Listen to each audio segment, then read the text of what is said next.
warahmatullahi wabarakatuh. Kami dari kelompok 4 akan menjelaskan hasil dari diskusi kami. Nah, sebelumnya perkenalkan, saya Karim Zakir dengan NIM 43014210446. Kemudian rekan saya yaitu Khairunisa Azhara dengan NIM 43014210006 dan Elvara Siti Azhara 43014210227. Nah, langsung saja kita pembahasan. Yang pertama adalah Khairunisa Azhara. Baik, terima kasih atas waktu dan tempatnya, Kak Har.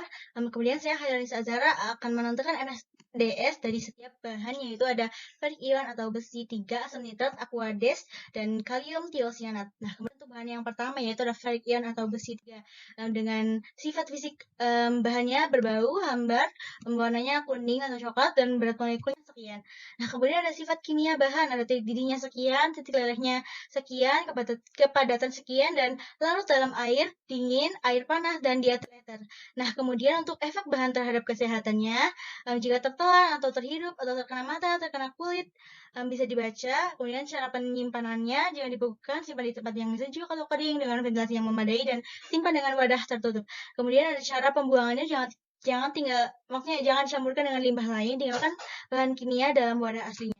Nah, kemudian untuk simbol bahan kimianya ada harmful irritant atau bahaya iritasi dan dangers of environment, yaitu bahaya bagi lingkungan. Kemudian pertolongan pertama dalam kecelakaannya sebagai berikut, bisa dibaca untuk meminimalisir waktu. Ya, kemudian next ada asam nitrat atau HNO3 dengan sifat fisik larutannya ada sedikit bening, sedikit beruap, dengan uapnya kepadatan uap yaitu 2,5, gravitasi spesifiknya 1,4. Nah, kemudian sifat kimia larutannya sebagai berikut. Ya, kemudian next yaitu stabilitas dan reaktivitas HNO3 yaitu stabil. Kemudian produk dekomposisi yang berbahayanya sebagai berikut: bahan-bahan yang harus dihindarinya, basa terkonsentrasi, bahan air dengan yang reaktif atau material oksidasi. Kemudian keadaan yang harus dihindari yaitu bahan dapat bereaksi dengan reduktor kuat, logam alkali atau basa kuat. Nah, next ada simbol bahan kimianya ada korosif atau merusak jaringan, oksidasi mudah menguap atau mudah terbakar, kemudian toksik beracun. Dengan perlindungan dirinya ada proteksi tangan yaitu dengan sarung tangan, proteksi matanya ada kacamata. Nah, kemudian berikut. Nah, kemudian untuk pengenalan bahaya bisa dibaca. Kemudian ada penanganan penyimpanan produk yaitu simpan di tempat yang sejuk, kering, dan berventilasi baik. Jauhkan dari bahan-bahan yang sifatnya tidak sesuai. Nah, kemudian jika terkena kulit atau terkena mata atau terhirup atau misal tertelan, pertolongan pertamanya bisa dibaca sebagai berikut untuk meminimalisir waktu. Ya, kemudian penanggulangan kebakaran yaitu tipe pemadamnya bisa digunakan semuanya. Kemudian bahaya ledakannya, mudah terbakar. Prosedur pemadamannya yaitu memakai alat bantu penampasan yang cukup untuk diri sendiri dan perlindungan untuk mencegah bahaya dengan kulit dan pakaian. Nah, kemudian penanggulangan tumpahan itu jangan dibuang sembarangan ya, limbahnya itu serap di tumpahan dengan bahan yang lunak. Kemudian letakkan di sebuah wadah limbah kimia. Nah, next untuk aquades atau H2O, air yang didestilasi. Nah, kemudian sifat fisik dan sifat kimia larutannya bisa dibaca. Serta ada stabilitas dengan stabil secara kimiawi di bawah kondisi ruangan standar dan reaktivitasnya dengan pasangan reaksi terhadap air. Nah, kemudian pelakuan tindakan jika kebakaran harus bagaimana. Kemudian simpan di tempat suhu 5 derajat Celcius hingga 30 derajat Celcius. Kemudian kenakan pakaian pelindung yang harus dipilih sesuai spesifik untuk tempat bekerja. Kemudian pembuangan limbahnya itu harus sesuai petunjuk mengenai limbah serta peraturan nasional dan lokal lainnya. Nah, kemudian next untuk yang terakhir yaitu kalium tiosianat atau KCNS dengan sifat fisika dan sifat kimia bahannya bisa dibaca sebagai berikut untuk meminimalisir waktu. Nah, kemudian ada stabilitasnya itu secara kimiawi stabil ya di bawah kondisi ruangan standar itu suhu kamar. Kemudian berisiko meledak dengan bahan-bahan berikut. Kemudian resiko berbahaya yaitu bentuk yang didapat nih misalnya hidrogen, resiko ignisi dengan pembentukan gas atau uap yang tidak menyala dengan klorid. Kemudian kondisi yang harus dihindari yaitu pemanasan kuat atau penguraian. Nah, kemudian simbol bahan kimianya yaitu korosif, merusak jaringan hidup, dan irritan, penyebab iritasi. Kemudian ada pernyataan bahayanya dan pernyataan kehati-hatiannya bisa dibaca sebagai berikut. Kemudian next, ini gejala dan pertolongan pertama. Gejalanya itu ada agitasi, sesak, dan lain-lainnya. Jika terkena kulit atau terkena mata, terhirup, ataupun tertelan KCNS, bisa dibaca pertolongan pertamanya sebagai berikut dengan pertolongan terakhir, yaitu memberikan A reaktif 20-40 gram dalam 10% slurry. Nah, kemudian penanggulangan tumpahan kebocorannya ada pencegahan diri, pencegahan lingkungan, dan penangkalan, dan pembersihan. yang jangan dibuang limbah di tempat sembarangan. Kemudian next untuk penanggulangan kebakarannya ada media pemadam bahaya khusus dan saran bagi petugas silakan dibaca untuk meminimalisir waktu.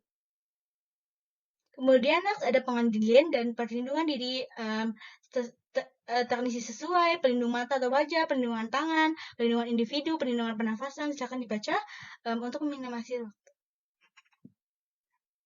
Kemudian next ada penyimpanan, penanganan bahan, langkah pencegahannya sebagai berikut, tindakan higienisnya sebagai berikut, kemudian kondisi penyimpanannya sebagai berikut, silakan dibaca.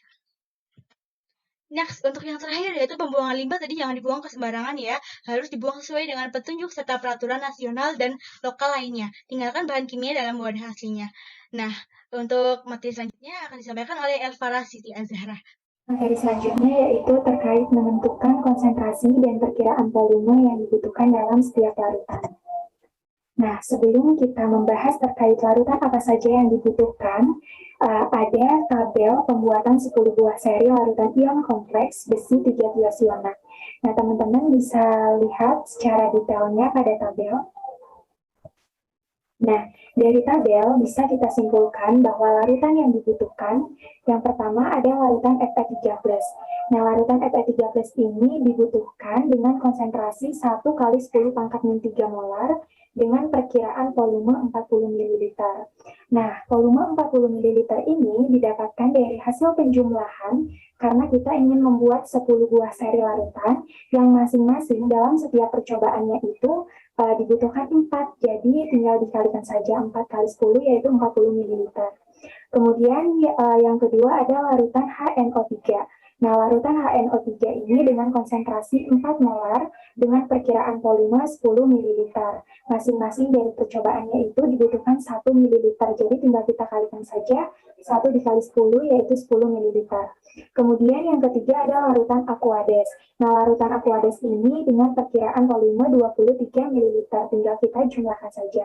Nah, kemudian yang terakhir ada larutan KSCN. Larutan KSCN ini dengan konsentrasi 4 kali 10 pangkat min 3 molar dengan perkiraan 27 ml. Nah, untuk pemaparan yang ketiga yaitu terkait penentuan ukuran setiap gelas untuk menyiapkan larutan-larutan yang dibutuhkan. Karena tadi kita sudah menentukan itu larutan-larutan apa saja yang dibutuhkan, maka pemaparan ketiga ini terkait ukuran setiap gelas. Nah, peralatan gelas yang dibutuhkan itu ada 3. Yang pertama ada beaker glass, kemudian yang kedua ada pipet ukur, dan yang ketiga ada log ukur. Nah, kita bahas secara lebih mendetail. Yang pertama, kita butuhkan 4 buah beaker glass. Nah, fungsi beaker glass ini sebagai penampung atau wadah sampel sebelum proses analisis dilakukan.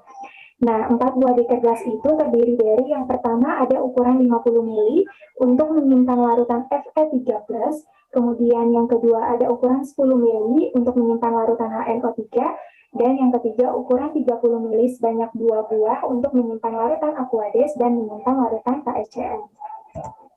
Nah, kemudian kita butuhkan pipet ukur ukuran 5 ml. Nah, pipet ukur ini berfungsi untuk mengambil larutan ataupun memindahkan larutan ke suatu wadah dengan jumlah yang tepat dan akurat. Tentunya pipet ukur ini tidak akan bisa berjalan atau tidak bisa berfungsi tanpa adanya rubber bulb. Nah, rubber bulb ini berupa karet merah yang digunakan untuk menghisap larutan dari botol bahan. Nah, supaya kita bisa mengetahui tata cara kerjanya, kita perlu mengetahui terlebih dahulu bagian utama dari rubber bulb ini. Nah, bagian utamanya itu ada 3. Yang pertama ada katup aspirate, kemudian yang kedua ada katup suction, dan yang ketiga ada katup egghouse. Nah, untuk lebih detailnya teman-teman bisa baca sendiri, semoga bisa dipahami. Untuk selanjutnya, yang terakhir ada peralatan log ukur. Nah, ini dibutuhkan 10 buah dengan ukuran 10 ml karena kita akan membuat sebanyak 10 buah larutan dengan ukuran 10 ml. Mungkin cukup sekian pemaparan materi yang dapat saya paparkan. Untuk materi selanjutnya akan dipaparkan oleh rekan saya. Waktu dan tempat saya persilakan. Ya, terima kasih kepada Kak Elva karena telah memberikan saya kesempatan untuk menjelaskan mengenai prosedur pembuatan masing-masing larutan sesuai dengan konsentrasi dan volume yang kita butuhkan. Nah, langkah pertama itu kita menyiapkan larutan pekat yang kita butuhkan. Nah, kemudian buatlah perbandingan untuk menentukan fil larutan pekat yang akan kita butuhkan, kita gunakan. Nah, kita menggunakan perbandingan M1V1 sama dengan M2V2 dengan M1 adalah larutan konsentrasi dari botol ini. Nah, kemudian V1 adalah volume yang akan kita gunakan dalam pengenceran. Jadi ini yang kita cari. Kemudian M2 adalah konsentrasi dari larutan yang akan kita gunakan dalam percobaan, dan V2 adalah volume yang akan kita gunakan dalam percobaan. Nah, kemudian itu tuangkan larutan pekat yang ada di botol ini kemudian ke glass beaker secukupnya, atau kira-kira sebanyak V1 atau V larutan pekat yang akan digunakan hasil dari perbandingan ini. Nah, kemudian kita ambil tuh larutan pekat itu dari glass beaker menggunakan pipet ukur. Nah, gunakan pipet ukur itu sesuai dengan apa yang akan kita gunakan. Nah, misalnya kita akan mengambil 5 ml, maka gunakan pipet ukur ukuran 5 ml. Kalau 9 maka kita ambil 10 ml. Menggunakan 10 ml maksudnya. Nah, kemudian itu kita teskan larutan pekat yang ada di pipet ukur ini ke dalam lampu ukur. Nah, pada lampu ukur ini sudah terisi dengan aqua test setengahnya. Kemudian lampu ukur yang kita gunakan itu menyesuaikan. Karena kita larutan Fe13 itu sebanyak 40, maka kita gunakan 50 ml. Nah, nanti kan hasilnya banyak tuh. Nanti 40 dipisah 40 itu kita gunakan sebagai percobaan, dan 10 ml itu akan kita gunakan untuk sebagai cadangan apabila terjadi sebuah kesalahan. Nah, setengah larutan lain itu menyesuaikan dengan volume yang akan kita buat. Nah, kemudian aduk atau goyangkan lampu ukur tersebut hingga larutan tercampur sempurna hingga homogen. Nah, kemudian tuh kita masukkan air dari masukkan aqua test maksudnya ke lampu ukur tersebut hingga tanda ambang batas. Nah, setelah itu kita tuangkan ke dalam glass beaker dan diberikan label untuk sebagai penanda dan memudahkan kita dalam percobaan. Nah, karena pada percobaan ini ada yang terbuat dari kristal, maka langkahnya agak sedikit berbeda. Yang pertama itu adalah kita menurunkan masanya. Nah, menurunkan masanya itu kita menggunakan persamaan M atau konsentrasi, yang mana konsentrasi sama dengan massa per mR kali 1000 ml per larutan yang akan kita gunakan dalam percobaan. Nah, setelah kita ketemu masanya, maka kita timbang untuk mengambil sesuai dengan massa yang kita butuhkan, kemudian taruh di glass beaker dan campurkan dengan aqua test secukupnya saja sedikit, kemudian diaduk hingga merata, kemudian hingga homogen, kemudian masukkan kepada lampu ukur yang terisi aqua test setengahnya. Nah, langkah selanjutnya itu sama hingga tuangkan ke dalam glass beaker dan lapet gelas tersebut. Nah, sekian dari kelompok kami. Apabila terjadi kesalahan atau kesalahan tutur kata kami atau kecepatan terlalu cepat dalam menjelaskan dan berbicara, kami mohon maaf. Wassalamualaikum warahmatullahi wabarakatuh. Terima kasih.